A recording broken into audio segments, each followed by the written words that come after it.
ওয়াহে গুরু সকলকে আমার প্রণাম ভালোবাসা জানিয়ে in the light off history ইতিহাসের আলো ইউটিউব চ্যানেলে শুরু করছি। গুরু নানক দেবের বিভিন্ন জায়গায় তার বিভিন্ন নাম।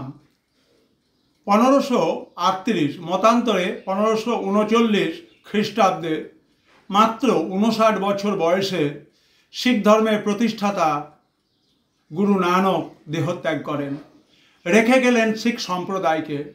মনে রাখতে হবে সংস্কৃত শব্দ শিষ্য, সংস্কৃত শব্দ শিষ্য এর অপভ্রংশ খুব সম্ভবত শিখ হিসেবে রূপান্তরিত হয়েছে বলে এক শ্রেণীর গবেষক মনে করেন।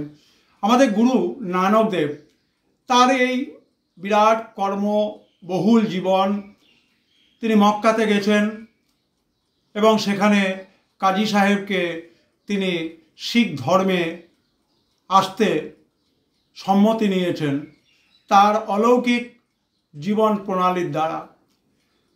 তিনি আফগানিস্তানে পরিচিত পীর বালাগদান হিসেবে, ইরাকে তিনি পরিচিত নানক পীর, আরব দেশে ভালি হিন্দি, সিকিম এবং ভুটানে গুরু রিংপোচে, শ্রীলঙ্কাতে তিনি নানক আচার্য নামে সাধারণ মানুষের মনে স্থান করে নিয়েছেন।